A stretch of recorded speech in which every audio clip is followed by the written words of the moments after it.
Sometimes the size of a jaw can be deceiving to how big the boar was. This guy here is not a big jaw, but it was a good sized boar. Daniel reckons 140, I reckon probably more like 120. From the age of it we can see the three premolars, 1, 2, 3.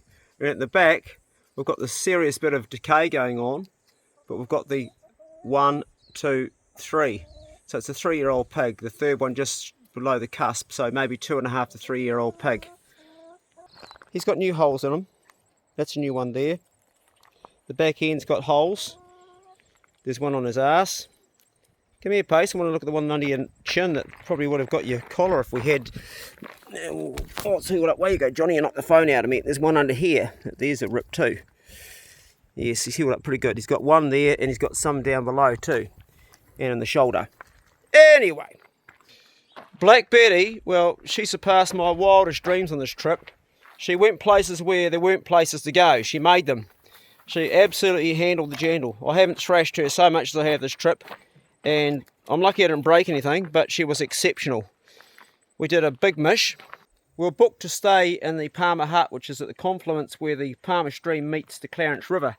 So from here, that's 4 hours drive to Kokoda, maybe a little bit less, well, about that much actually, and then from Kokoda, from the South Bay inland, another 3 or 4 hours. And when we got there, we had hatched a plan. Now I was running a bit late because I've replanted a second crop of potatoes, and as you can see they're going good. I already had one massive crop out of here, but the pakekos got in and they'd ripped a lot of them out. So just before I left, I shot a bunch of pakekos and I put this temporary net up, which I see they've already started to make some holes in, but it was enough to keep them off it while I was away. Miss Judy gave them some water. And this took about an hour to do the shooting and set up, so I was actually running late the morning I was leaving, and it caused me a little bit of stress. And because I was a bit stressed out, the meeting time wasn't right and I ended up overshooting the mark.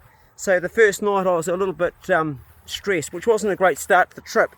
So I did some of that box breathing, 4 in, hold the breath 4 seconds, 4 out, hold it out 4 seconds.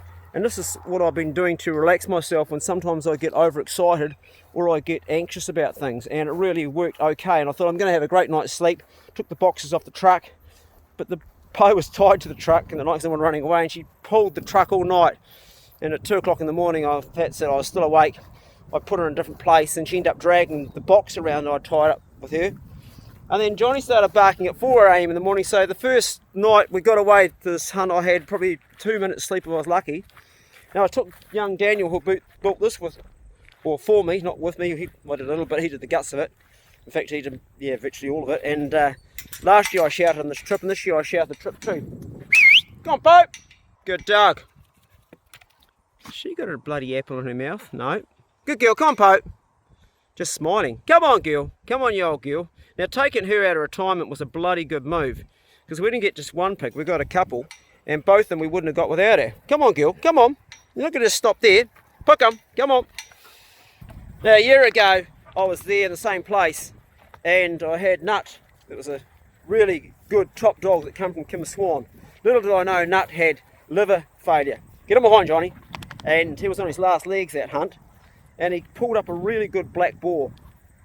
And we had it bailed and stopped, and I could not get a good shot at it. A more experienced hunter, experienced shooting pigs at the bail, would have probably got it, but I'm not experienced. I'm a dog and knife man, as you know, and I didn't want to risk shooting a dog, and the thing ended up getting away. But not only getting away, it ended up, once I'd stitched up the dogs, which was basically what the dog, which was Nut, because Johnny didn't have any rips in him, this bloody pig backtracked and chased me all the way to the deck of the truck, and I only had one bullet in the gun, and I took the shot too soon as it came towards me, and I missed the bloody thing, and if I had a second bullet, that pig would be dead. And it scuffed my heel as I jumped onto the truck. So it left a really bad taste in my mouth, that hunt, because when I got home, I took Nut to the vet, and sadly, I had to put him down a week later, which he's buried right behind where Bruno is, up at the log cabin up there. So the whole hunt last year was full of frustration, and I come home feeling deflated, and really, I thought I'm going to go back to that place and find that pig. Well, I didn't find that pig. I never did find it. I found a better pig. I found a bigger pig, and a pig that's now, in Daniel's fridge. Because that night, Sunday night, we got there, we said, well, we're not going to hunt. We finally arrived at the hut after sleeping a night before at another place. Took us like 2 days to get there.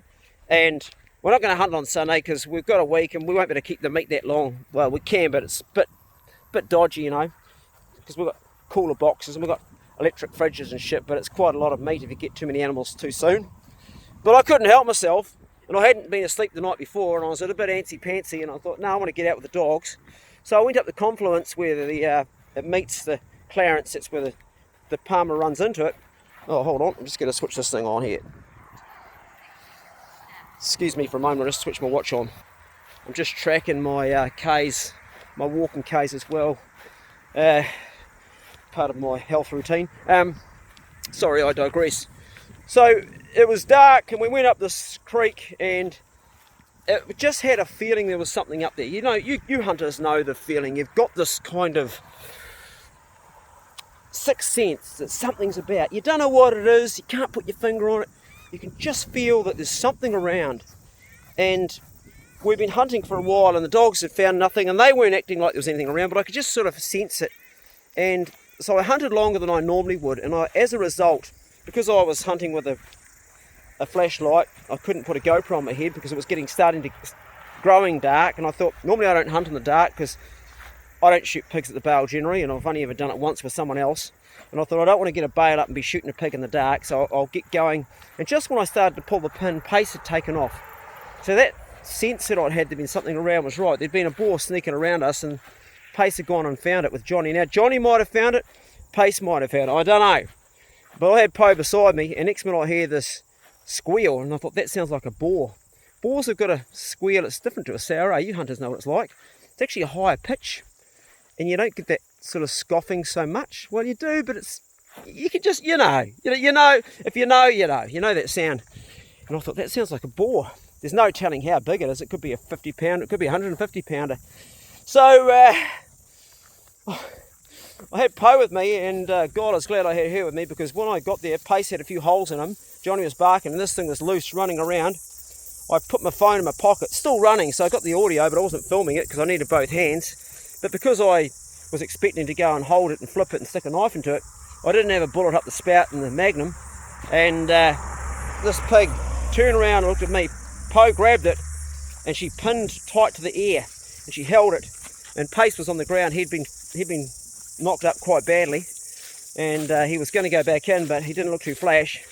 And Johnny was bailing hard, and the pig was watching Johnny. Now, Johnny was good to have because he was keeping the pig sort of on his toes. I was going to put one up the spout, but the dogs were there, and I wasn't ready for it, and this thing just shook Poe off and come straight at me. And the torch, I didn't have a bullet up the spout, and as it came towards me, I didn't have time to load. I was just getting ready to take the impact.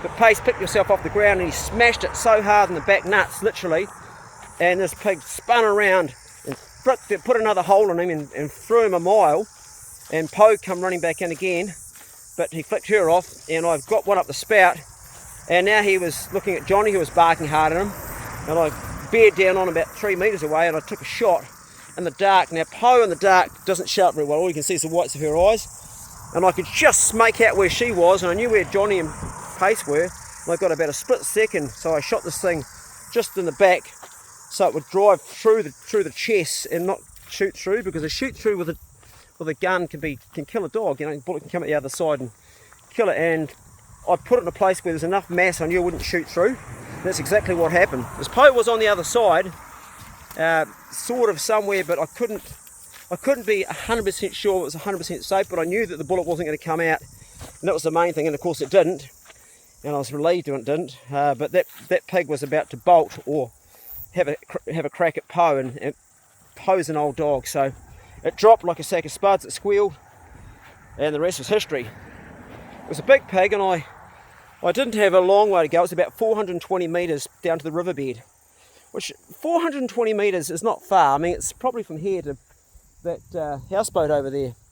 But when you're in the thick shit, it is quite far, you know. And so it took a long time to get back, and it was heavy. Anyway, I got that back, and next morning I strung it up, and I took some meat out for Daniel, took the jaw, kept that, and Pace was full of holes, and normally at home, when he's full of holes, he stays at home in the house. He's allowed to come inside.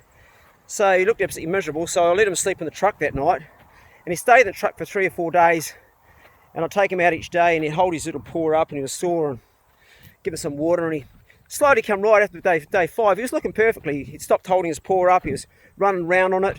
So day 6, I thought I can hunt him again. I'd been hunting all these days with just Poe and Johnny, but we've been coming up dry. And I went to the spot further up the Palmer, and there's some dead goats up there because they've been culling up there.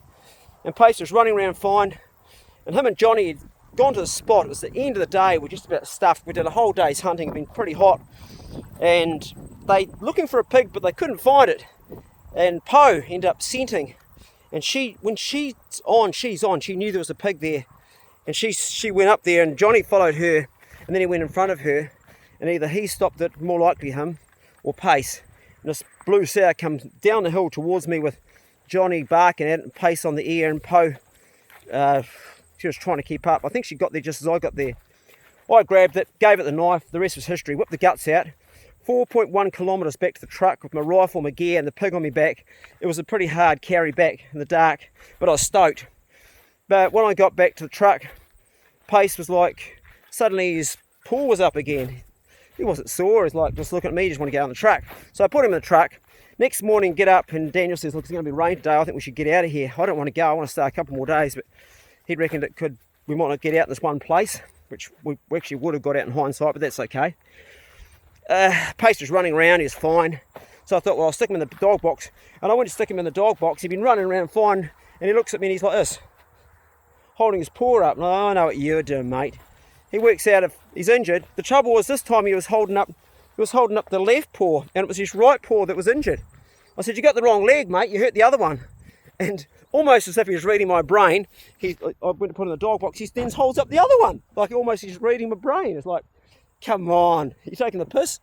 Anyway, I softened to the blow, and he sat beside me on the truck on the way home. Now, I never got the boar that I went to get. I got a better boar, and I will hopefully get some time this week to edit the footage, because it'll be a good video, and I'll show it to you good bastards. Anyway, a bit of a ramble, bit of a long ramble, but that was what went down, and I just thought I'd keep you in the loop. So good luck if you're out during the raw this season, and I mean that, and stay safe.